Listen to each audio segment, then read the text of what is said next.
says, आते हैं यह मज़ामी ख्याल में गैब से. When the light descends, where does the light come? It activates your mind. Thought process begins. Then thought becomes understanding. Understanding reaches at the body level through the organs of perception and action, and you interact in the outer world of objects and beings. It is in Bhagavad Gita, the 4th chapter, the first verse, Arjun asked Krishna, "Can you tell me something about this yoga?" Krishna says, "I taught this yoga first to sun, and from sun it went to Manu. Manu, according to Hindu mythology, is the lawgiver. The first man, Manu, mind. And then from there it came to Ikshvaku. Ikshvaku refers to the desire level. You have to toil for that, the soil. So Arjun verily asks, you are now, how did you teach this yoga to sun? Sun represents light. The moment sun is on the horizon, birds begin to chirp, the buds begin to open and spread their beauty and fragrance. There is light all around.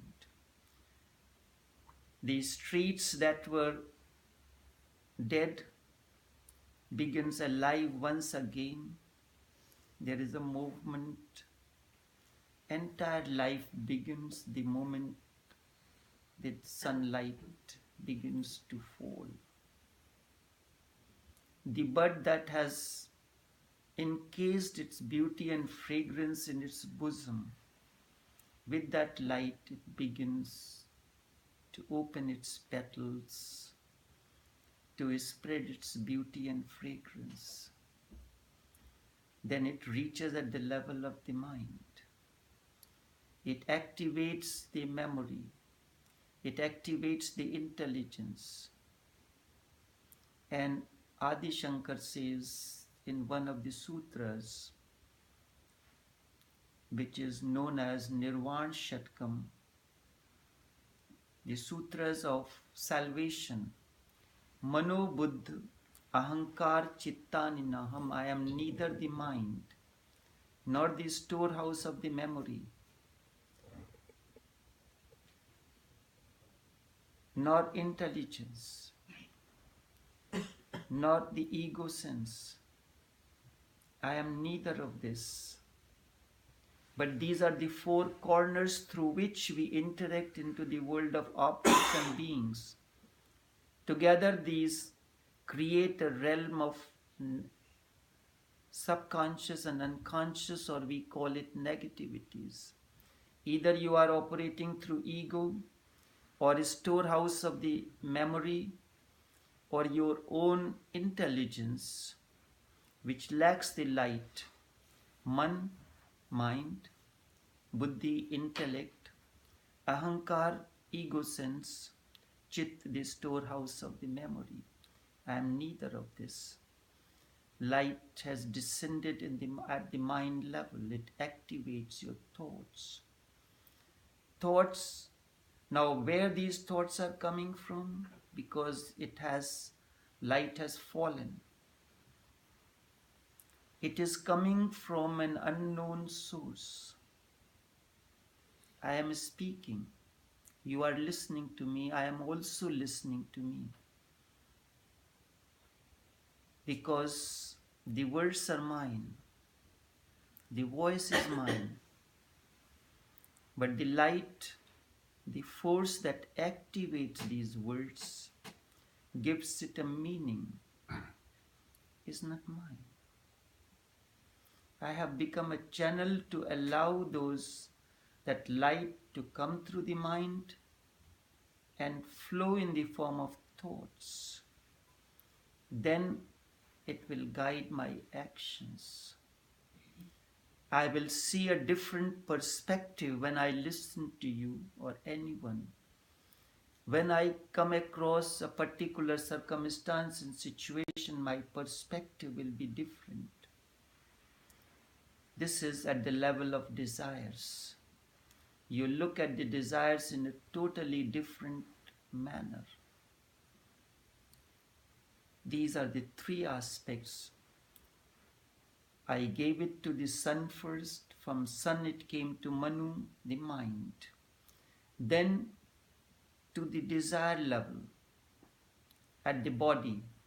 Body operates through the organs of action and perception. The eyes see something, a form is made, and this form is carried to that inner space, which is the meditation. And it brings out the information that this particular flower that you are seeing is a rose flower. Memory comes and gives you the indication that yes, it is a rose flower, and I confirm that. Light that I speak of is awareness. It is the source of illumination. In the cosmos, sun is considered as the sole source of light. Light is wisdom. Light is knowing. Light is awareness. Light is mindfulness. Light is truth. Light is reality.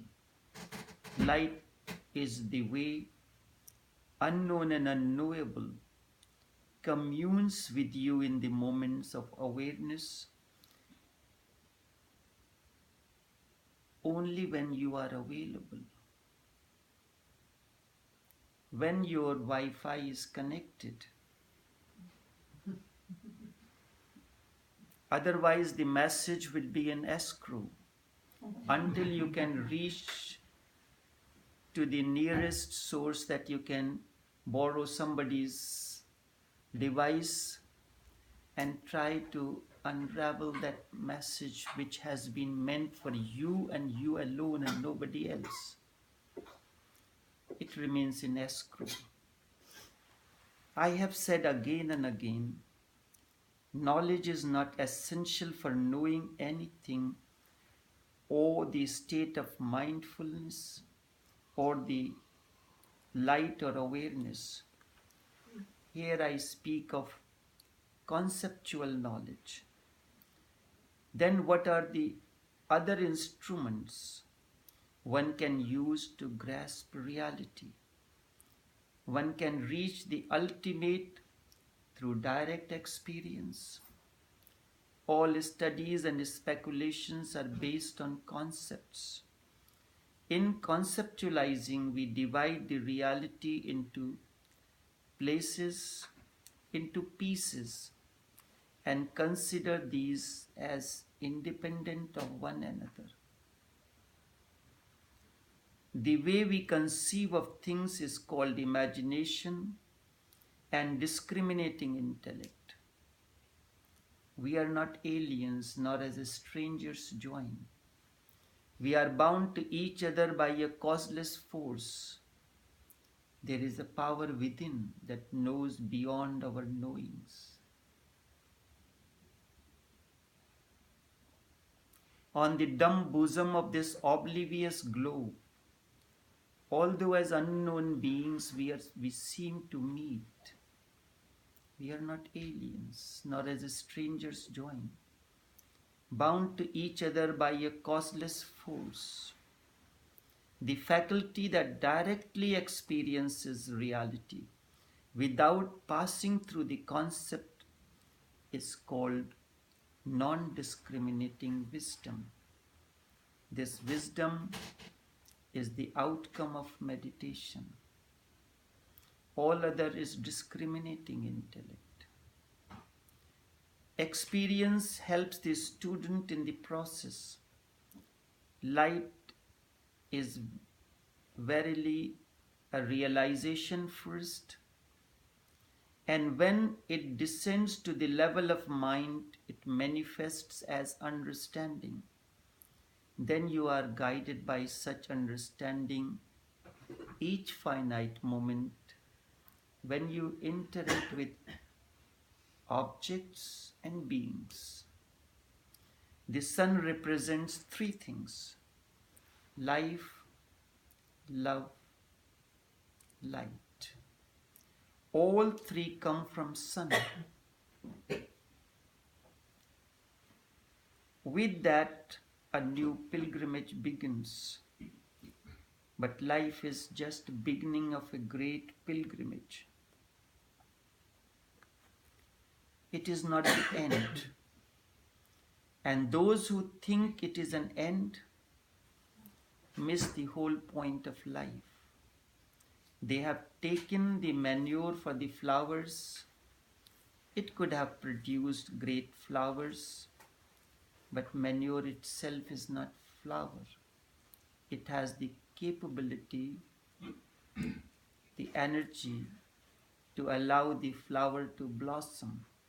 It can become the opportunity to grow great roses.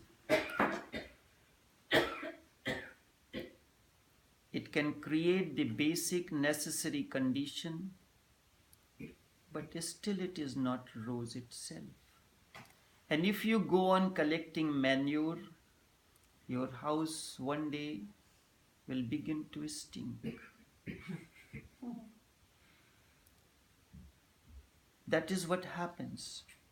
People who become too greedy for life, they forget. They are collecting the manure.